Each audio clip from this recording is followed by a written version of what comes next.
আসসালামু আলাইকুম, বিসমিল্লাহির রহমানির রহিম। আমার প্রাণপ্রিয় আপু ও ভাইয়ারা দেশ এবং দেশের বাহির থেকে যারা যারা আমার ব্লগ ভিডিওটা দেখছেন তাদেরকে অসংখ্য ধন্যবাদ। তো আমার অন্তরের অন্তঃস্থল থেকে আপনাদের ঈদ মোবারক জানাচ্ছি, কারণ কালকে ঈদ আর আজকে আমি বসেছি এডিট করতে আর কথা অ্যাড করতে। তো এই যে আমার ব্যাগপত্র গুছানো হয়েছে। আমরা দুদিন হলে বাড়িতে এসেছি, কিন্তু ভিডিওটা ছাড়তে পারছি না, কারণ অনেক কিছু হয়েছে এর মধ্যে। আমার বাড়িতে এসে অনেক কাজের ফাঁকে আমি ভিডিওটা এডিট করতেও পারছিলাম না আর কথা অ্যাড করতেও পারছিলাম না। সেই মুহূর্তের ব্লগ ভিডিওটা শেয়ার করছি। আমি কতটা কাজে ব্যস্ত, তার মধ্যেও আমি এডিট করে এই যে ভিডিও ছাড়ছি ঈদের আগের দিন রাতে। তো এই মুহূর্তটা মানে খুবই ভালো লাগছে যে আমরা বাড়িতে যাব, সেজন্য আমরা ব্যাগ গুছিয়েছি আর আপনাদের ভাইয়াও কিন্তু ব্যাগ রেখেছে। তো সেজন্যই একটু মনে ভালো লাগছিল, কিন্তু তারপরে কি হলো জানেন, আপনাদের ভাইয়াকে ছেড়ে আসতে হলো। আমাদের মনটা খুব খারাপ, মানে গাড়ি আসছে অনেকক্ষণ ধরে কিন্তু আমরা বসে আছি, মনটা খুব খারাপ। তা মানে আসল মেন লোককে না নিয়ে যেতে পারা, নিজের লোককে না নিয়ে যেতে পারার মানে আনন্দটাই মানে মাটি হয়ে যায়। বাচ্চা কাচ্চা খুব আনন্দে ছিল, ওর আব্বুকে নিয়ে বাড়িতে আসবে, কিন্তু ওর আব্বুকে নিয়ে আসা হলো না। তারপরে যে আমার ছেলেটা বাহিরে দাঁড়িয়ে আছে আর আলিফটা নিয়ে যাচ্ছে। তো ওরা বারবার গাড়ির দিকে যাচ্ছিল, আসতেছিল, এই করতেছিল, কারণ আমি এই যে গেটের সামনে দাঁড়িয়ে আছি। ওর আব্বু বাসায় গেছে একটু দরকারে, তো সেজন্য একটু দাঁড়িয়ে আছি। ও বিদায় দিলেই আমি যাব, আর আমার মনটা খুব খারাপ, সেজন্য আমার গাড়ির দিকে একবার পাও দিচ্ছিলাম যাব, আবার পিছ পাও হচ্ছি, কারণ নিজের লোককে, আপনজন লোককে যে ছেড়ে আসার কষ্টটা কতখানি সেটা আমরা বুঝি, কারণ আমাদের চাকরি, আমার বরের চাকরিটাই এরকম, মাঝে মধ্যেই ছেড়ে আসতে হয়, ছুটি হয় না। তো এরকম মুহূর্ত কাটাতে খুবই খারাপ লাগে। সেই মুহূর্তে যে আমার বরকে বলছিলাম যে আমি না যাবই না, তুমি যাচ্ছ না, আমার খুব খারাপ লাগছিল সেই মুহূর্তে। তারপরে কি করব, ও অনেক দিন হলেই ধরে আছে একসাথে যাব একসাথে যাব, সেজন্যই আমরা আগে আসছিলাম না তার জন্য। তো 2 দিন আছে মোট, তার জন্য ভাবলো যে আমি পাঠিয়ে দিই। আর গাড়িটাও যেহেতু ভাই পরিচিত, সেজন্য আমাদের একাই পাঠিয়ে দিল। তো এই যে আমার মেয়েটা উঠছে, এদিকে আমার ছেলেকে গাড়িওয়ালা ভাইয়া উঠিয়ে দিচ্ছে, আর আপনাদের ভাইয়া এই যে বারবার বুঝিয়ে দিচ্ছে কোথাও দেরি করবা না, আর ভালোভাবে দেখে নিয়ে যাবেন ভাই। আর ভাই বলছে যে 1-1.5 ঘন্টা দেরি করলে কি হবে ভাই কাজ, তো বলছে হবে না, আপনারা ওকে নিয়ে যান, কোথাও দেরি করবেন না, দেখে শুনে নিয়ে যান। আর ওই যে টাটা বাই বাই বলে দিচ্ছে, আর আমার ছেলেটা বারবার বলছিল আব্বু এসো আব্বু এসো, কিন্তু মনটা খুব খারাপ, ওর আব্বু চলে গেল। তো এই মুহূর্তটা কাটাতে, এই ফিলিংসটা মানে খুবই খারাপ লাগে। ছোট বাচ্চা কাচ্চা নিয়ে চলে আসা, ওর আব্বুকে ছেড়ে খুব খারাপ লাগে। আমি তো মানে একদম কান্নাই করে দিয়েছিলাম গাড়িওয়ালা ভাইয়ের সাথে কথা বলতে বলতে, বুক ফেটে যাচ্ছিল, কারণ নিজের লোককে ছেড়ে আসার মুহূর্তটা খুব খারাপ লাগে। আর আমি যেহেতু সব কিছু গুছিয়ে নিয়েছি, ওর জন্য কিছু মানে খাবার দাবারও রাখিনি রান্না করে, সেজন্য আরও বেশি মন খারাপ হচ্ছিল। আর এই যে আমি যাচ্ছিলাম, পরে একটু মন মানসিকতা একটু ভালো হলো, ছেলেকে নিয়ে একটু ভিডিও শ্যুট করেছি। আর এই যে আমার ছেলেটারও মন খারাপ, ওর আব্বুকে ছেড়ে আসছে, ওর আস্তে আস্তে ঘুমিয়ে যাবে কিছুক্ষণ নড়াচড়া করতে করতে। ওরা গাড়িতে উঠলেই ওর 3 ভাই বোনেরই কি একটা অভ্যাস, ওরা ঘুমিয়ে যায়, কারণ ওর অভ্যাসই ছোটোবেলা থেকে ঘুমানো। তো এই যে বাজার পেয়েছি, সিরাজগঞ্জ রোড হয়ে বাজার রোডে যাব, সেজন্য এদিক হয়ে আসছিলাম। অনেক ভালো মুহূর্ত কাটিয়েছি, আর সেই ব্লগ ভিডিওটা শেয়ার করব না কেমন হয় বলেন। তো আপনাদের মাঝে শেয়ার করতে পেরেও কিন্তু আমি ধন্য, কারণ আমাদের সিরাজগঞ্জ শহরটা কেমন তা দেখাতে পেরে, আমরা কোন দিক দিয়ে আসি যাতায়াত করি সেটা দেখাতে পেরে আমার মনটাও প্রফুল্ল আর ভালো লাগছে, কারণ আমার প্রিয় ভাই ও বন্ধুরা, ফ্রেন্ডস, ফলোয়াররা আপনারা দেখছেন, তো সেজন্য আমার ভালো লাগছে এই মুহূর্তটা কাটাতে। আর আমি বাড়িতে এসে এত কর্মব্যস্ততার মাঝেও যে ভিডিও এডিট করতে পারছি, এতেই আমার আনন্দ, কারণ আমার কাজ অনেক পড়ে আছে, কিন্তু আপনাদের মাঝে গল্প করতে পারাও আমার একটা আনন্দ। তো কালকে ঈদ মোবারক আপনাদের জানাচ্ছি, আর ঈদের শুভেচ্ছা, আপনাদের দাওয়াত রইল, অবশ্যই আসবেন যারা আসতে পারবেন। তো আপনারা বলেন যে আমি দাওয়াত করি না, আমি কিন্তু প্রায় দাওয়াত করি, বাজার দেখাই, আবার ইফতারির বাজার দেখাই, সেগুলোরও কিন্তু আমি আপনাদের দাওয়াত দেই। তো আপনারা বোঝেন না, হঠাৎ করে বলেন যে দাওয়াত করেন নাই, ঈদ সামনে আর ঈদের বাজার দেখাচ্ছেন, দাওয়াত করছেন না কেন?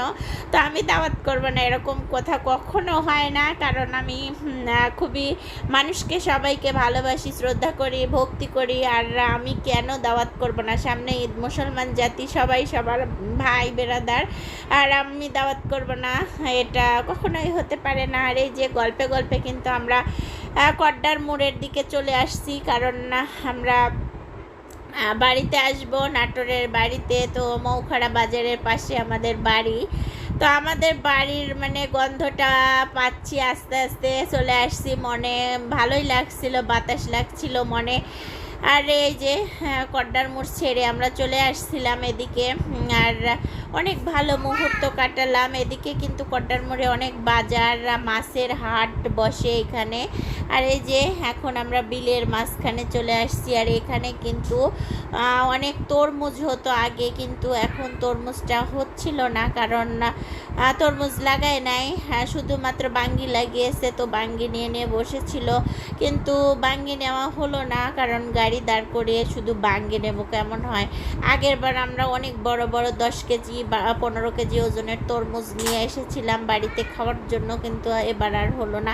এক জায়গায় দেখলাম, তো ভাবলাম ভেতরে আরও আছে, কিন্তু আর পেলাম না। তো ভালোই লাগছিল না। বাচ্চা কাচ্চা অনেক দিন ধরে আশা করেছিল যে তরমুজ খাবো, আম্মু যাবার সময় 2-3টা তরমুজ নেব বড় বড় 10-15 কেজি ওজনের, কিন্তু হলো না। আর কি করার, ভাগ্যিস সার হলো না। তো পরে খাওয়া যাবে, তরমুজ তো খাচ্ছি অনেকগুলো, তো সমস্যা নেই।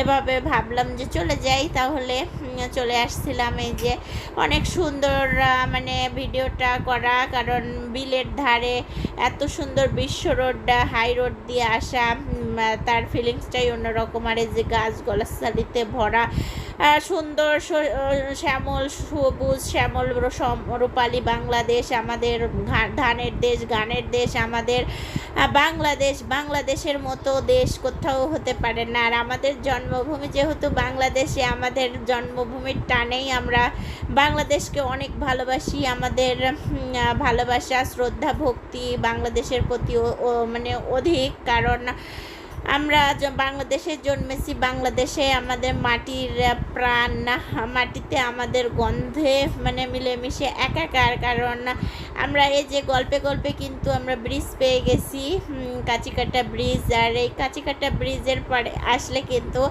10 নম্বর ব্রিজের পরে কফি হাউস হয়েছে, অনেক সুন্দর মুহূর্ত কাটানোর। সবাই গিয়ে কিন্তু সেখানে কফি খেতে পারবেন। আমরা আগের বার খেয়েছি কোল্ড কফি, তো সেখানে ভালোই লেগেছিল, সেই মুহূর্ত কাটাতে অনেক ভালো লেগেছিল। আগের পেজে আছে আমার ভিডিওটা। তো এখন আমরা নামলাম না, কারণ ওর আব্বু নেই, সেজন্য আমরা নামলাম না। আর কফি হাউসের ভাইয়াটাও অনেক সুন্দর, আর তখন ছিল বন্যার মধ্যে, তো সেজন্য বন্যার মধ্যে আমরা নেমেছিলাম বন্যার পানি দেখার জন্য, গাড়িটা দাঁড় করিয়েছিলাম। এখন আর নামবো না, কারণ ওর আব্বু নেই। এই যে এইখানে এই জায়গাতে যে গেট দেখলেন, ওইখানেই অবস্থিত সেই কফি হাউস। তো অনেক সুন্দর, কিন্তু কফি হাউসটা অনেক উঁচু, পানি নিচে থাকে আর উপরে। আর এখন তো পানি নেই, কারণ শুকিয়ে গেছে, এখন নিচের দিকে ক্ষেত হয়ে গেছে, সব রকমের ফসলাদি তৈরি হচ্ছে। আর এই যে আস্তে আস্তে আমরা বাড়ির কাছাকাছি চলে আসছি। তো 10 নম্বর ব্রিজ পার হয়ে অনেক দূরে চলে এসেছি। এই যে বাড়ির কাছাকাছি মৌখাড়ার পাশেই, বড়াই গ্রামের পাশে লক্ষ্মীকুল, সেখানে এসে গেছি। তো সামনেই আমরা পাবো মৌখাড়া বাজার। তো আমাদের মানে গ্রামের গন্ধটা পাচ্ছি আস্তে আস্তে, অনেক ভালো মুহূর্ত কাটাচ্ছি। কারণ এদিকে কিন্তু টেনশনও কাজ করছিল, ওর আব্বুও একটু অসুস্থ, পেটে প্রবলেম হয়েছে। তো ওর আব্বু এর মধ্যে আমাকে বলে দিয়েছে যে আমি মানে খুব অসুস্থ হয়ে পড়েছি। তো একটু ডায়রিয়া হয়ে গেছে গ্যাসের প্রবলেমে। তো আরও টেনশন হচ্ছিল যে ওকে দেখবে কে, আমি তো নেই। ওর তো সেই মানে খারাপ অবস্থা। তারপরে খুব খারাপ লাগছিল রোজা করে ও একদম অসুস্থ, মানে নিজের লোককে অসুস্থ অবস্থায় শুনলে তো খুবই খারাপ লাগে, আর সেখানে না থাকলে আরও খারাপ লাগে। আর এই যে আমরা মৌখারা বাজারের পাশাপাশি চলে এসেছি এলাকায়, মানে গন্ধ পাচ্ছি আর ভালোই লাগছিল। ওদিকে টেনশনও কাজ করছিল, এদিকে বাড়িতে চলে আসছি। এটা হলো মৌখারা বাজার। তো মৌখারা বাজারে আমাদের ঢুকতেই মানে খুব আনন্দ হয়। আর মৌখারা বাজার পার হয়ে এটা হলো আমরা চলে আসছি মৌখারা বাজার পার হয়ে আমাদের বাড়ির সন্নিকটেই। আর এই মুহূর্তটা তো আরও ভালো লাগে, আমার ছেলে মেয়ে তো মহা খুশি। তো এই যে বাড়িতে নেমে সবার সাথে আনন্দ করছে। এদিকে আমার ছেলেটা আর মেয়েটা গাছ দেখছে, ফুল গাছে কতগুলো গাছে আম ধরেছে সেগুলো দেখছে। আর ফুল গাছে অনেকগুলো ফুল ফুটেছে, আমার মেয়ে দেখছে ওর লাগানো গাছ। আর ওইদিকে আলিফ দৌড় দিয়ে পুকুর পাড়ে যাচ্ছে যে পুকুরে কেমন মাছ আছে। আর আমার ছেলেটা দৌড় দিয়ে বাড়ির ভিতর ঢুকছে। আর এই যে ব্যাগের সমাহার আমার গেটের সামনে ব্যাগ দিয়ে ভর্তি করে দিয়ে গেছে গাড়িওয়ালা ভাই। তো ভাইয়াটা খুবই ভালো, আমাদের অনেক দিন থেকে আনা নেওয়া করে, ওর নিজ দায়িত্বে কাজ করে, খুব ভালোভাবে ড্রাইভ করে, আমাদের খুব ভালোভাবেই আনা নেওয়া করে, সেজন্য ওই ভাইয়াটাকেই ডাকা হয়। তো ওর ভাইয়ের আরেক ভাইও প্রাইভেট কার চালায়, তাইও আমাকে এনে দিয়েছে মাঝে মধ্যে, ভালোই লাগে। আর এই আরাপটা এসে যে কি খেলাধুলা। আর আমাদের উঠানে রসুন লাগানো মানে উঠেছে, সেই রসুন কেটে নেড়ে দিয়েছে, সেখানে আমার আরাপটা যাচ্ছিল। আর এদিকে আমি আবার রুমে ঢুকছিলাম, রুমটা একটু অন্ধকার। তো রুমে ঢুকেই দেখি বিছানার আমার শাশুড়ি ধুয়ে পরিষ্কার করে পেরে রেখে দিয়েছে। তো আমি একটু গুড় দেব, সেজন্য একটু ভিডিও শ্যুট করছিলাম। তো একটু কাজ করতেও হবে, ঘর দুয়ার গুছাতে হবে, সেজন্য ঈদের আগ মুহূর্তে আসে। আর আমার ছেলেটা এই যে ও মানে জবা ফুলের গন্ধ শুকছে, জবা ফুলে যে গন্ধ নেই ও জানে না। তো এই যে ফুলের গন্ধ শুকছে, নখ দেখেন কি করছে ড্রেসিং টেবিলের সামনে। তো একটু রেস্ট করে তারপরে লেগে পড়লাম মহাযুদ্ধে।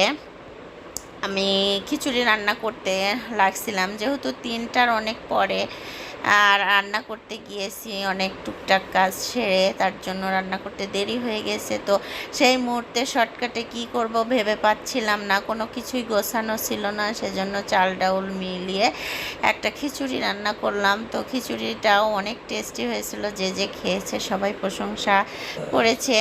আর এটা চিকন মানে বাসমতি চাউলের খিচুড়ি, একদম পোলাওর চাউলের মতো, সেই চাউলের খিচুড়ি শুধুমাত্র ডাউল দিয়ে আর একটু তেল ঝাল দিয়ে সব কিছু দিয়ে রান্না করলাম, মানে শর্টকাটে যেটা ভালো পেরেছি সেটাই করেছি। তো পোলাওর পাতাও অ্যাড করেছি যাতে পোলাও পোলাও গন্ধ হয়, আমার শাশুড়ি আম্মা দিয়েছে। তো এই যে খিচুড়িটা হয়ে গেছে, লাস্ট পর্যায়ে যে ডেকোরেশন করেছি, সালাদ যে কাটবো সেই তো সময়টুকু পাই নাই, আগেই মানে আজানের অবস্থা। তো একটু ভিডিও শ্যুট করতে ভুলি নাই, কারণ ফোনটা কাছেই ছিল, বর ফোন দিচ্ছিল বারবার, আর বরকে আমিও ফোন দিচ্ছিলাম, সে অনেক অসুস্থ সেজন্য। তো এই যে আমি একটু মানে মালটাটা কেটে নেওয়া হয়েছে আর খেজুরটা কেটে নেওয়া হয়েছে। তো আরোগুলো প্লেট সাজানো হয়েছিল, কিন্তু আমার মেয়ে নিয়ে মানে আমার ভাসুরের বাড়িতে গিয়েছে 2 প্লেট নিয়ে। তো আর এই যে ভাসুরের পক্ষ থেকে আমার যা এই প্লেটটা সাজিয়ে আমার জন্য দিয়েছে, আমি তাড়াহুড়ো করে যেটুকু করেছি। তো ওরাও আবার দিয়েছে, কারণ আমি প্রস্তুত ছিলাম না বাড়িতে এসে কি দিয়ে ইফতার করবো। আর এই যে আরাফ আমার যে ইফতার করার জন্য ও উঠে পড়েছে বিছানার পর, ও ইফতার করতে আমাকে বারবার বলছে আম্মু ইফতার করো, কিন্তু আমি তো রোজা আছি, আর আজান না পড়া পর্যন্ত আমি খাবো না। ও এদিকে সালাদগুলো একদম হাত দিয়ে ভেঙে চুরে একাকার করবে, আর এদিকে মুড়ি দিয়ে ইফতার নিচ্ছি একবার, আবার খিচুড়ি দিচ্ছি। আর এই দেখেন আর শসাগুলো কেটে ও দাঁত দিয়ে কামড়াচ্ছে, হাত দিয়ে ভাঙছে, কি করছে। আমার সাথেই খায় সবসময় এরকম খিচুড়ি হোক ভাতই হোক, সাইড থেকে ওই যে এরকম হাত দিয়ে দিয়ে খাবে। তো ওইভাবে খাওয়ানোতে আমার সুবিধা হয়, কারণ নিজে নিজে হাত দিয়ে খাই, এটাই আমার আনন্দ। একসাথে খাওয়ার মজাটাই আলাদা। ছোট ছেলেটাকে নিয়ে খাবো তো সেটা মজাই তো। আর এই খিচুড়িটা অমৃত লাগছিল, কারণ এত তাড়াহুড়ো করেও তারপরে খিচুড়ি রান্না করলাম, একেবারে খারাপ হয় নাই। আর এই যে এদিকে আমার ছেলেটা বেগুনি দিচ্ছে, ওর বড় আম্মু দিয়েছে, সেই বেগুনি আমাকে প্লেটে দিচ্ছে, খাচ্ছে নাকি মা, তো সেইভাবে দিচ্ছে।